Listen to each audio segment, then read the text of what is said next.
이런 정권 처음 봅니다. 대선 때 경쟁자였던 야당 대표를 누구를 알았느냐 몰랐느냐를 놓고 선거법으로 기소해 직전 경쟁자를 탄압하는 이런 정권 처음 봅니다. 반면 10원짜리 한 장 피해준 적이 없다던 자신의 장모는 통장 잔고 위조 혐의로 법정 구속이 되었어도 이에 대해 사과 한마디조차 없는 이런 정권 처음 봅니다. 학력 경력 의혹, 논문 표절, 도이치모터스 주가 조작 의혹 등 차고 넘치는 범죄 혐의에 대해 대통령 부인은 검찰의 소환조차 없는 이런 정권 처음 봅니다.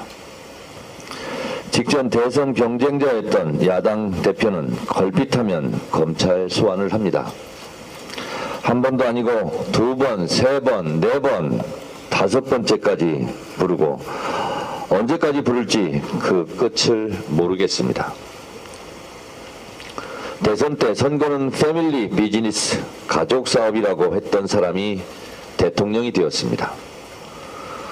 대통령 처갓당 고속도로 종점 변경 사건은 대형 패밀리 비즈니스였던가 봅니다. 보통 해먹어도 숨어서 안 들키려 노력하면서 해먹는데 이렇게 노골적으로 대놓고 해먹는 이런 정권 처음 봅니다. 아직도 처갓당 쪽 변경안인지 원하는지 아무런 결론이 나지 않고 있습니다. 이재명 대표에 대한 쌍방울 탄압은 원래 변호사비 대납 사건으로 출발했습니다. 쌍방울이 이재명 대표의 변호사비를 대납했다고 검찰발 가짜뉴스가 도하 언론에 몇 달간 도배된 적이 있습니다.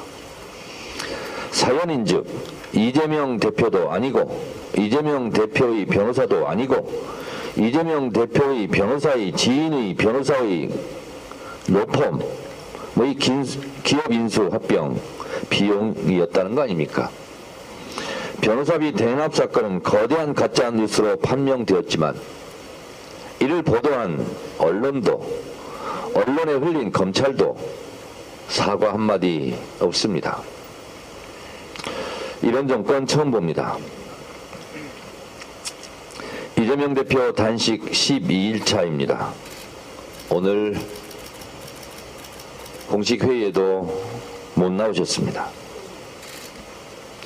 YS 단식 때나 DJ 단식 때나 야당 지도자의 단식 때는 의례적으로라도 정부 여당이 걱정하는 척이라도 하고 때로 극적인 타협이 이루어지기도 했는데 오히려 야당 대표의 단식을 조롱하고 폄훼하는 이런 비인간적인 정권은 처음 봅니다. 진짜 단식하는 거 맞냐? 제가 국민의힘 의원한테 받은 질문입니다. 심지어 단식의 신뢰성까지 의심하며 조롱, 비난, 공격까지 해댑니다. 단식 중 음식물을 조금이라도 섭취하면 너무 식욕이 땡겨서 더 이상 단식을 계속할 수 없습니다. 제 경험상 그렇습니다. 단식해본 사람은 다 압니다. 단식도 안 해본 무식한 소리는 이제 그만하기 바랍니다. 사람마다 차이는 있지만 단식 초기에는 지방질을 태우고 일주일이 지나면 단백질을 태우고 2주일이 지나면 장기를 태운다고 합니다. 매우 위험합니다. 이재명 대표의 건강이 심히 걱정됩니다. 하루하루가 고통의 연속입니다. 많은 당원과 지지자들께서 대표의 단식 중단을 요청하는 문자가 쇄도하고 있습니다. 대중들의 심리적 연대감도 폭넓게 형성되고 있습니다. 이재명이 아프니 나도 아프다는, 해도 너무한다는 윤석열 정권에 대한 분노가 폭넓고 두껍게 조직되고 있습니다.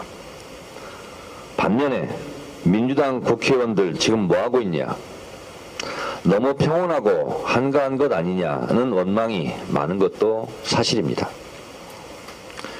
이재명 대표를 중심으로 똘똘 뭉쳐 윤석열 정권과 대차게 싸워라.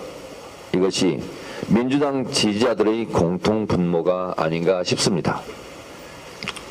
목숨을 건 이재명 대표의 단식, 민주주의를 지켜내는 것이 지금 이 시점에서 나라를 구하는 길입니다.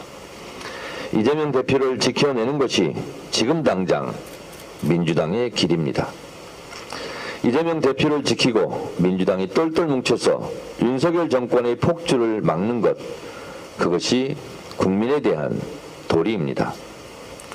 없는 것도 있는 것으로 만들고 있는 것도 없는 것으로 만드는 정권, 정치 무능, 경제 폭망, 외교 참사, 안보 불감증, 국방 무대포, 불안한 사회, 비정상 문화, 역사 왜곡까지 이런 총체적 무능 포갑 정권은 처음 봅니다. 박정희 전두환 때도 이러지는 않았습니다. 지금은 정적 제거, 야당 때리기에 타격감을 즐기고 있겠지만 분명 끝이 안 좋을 겁니다. 끝이 안 좋은 불행하고 비참한 이런 정권의 종말도 앞으로 처음 볼 겁니다.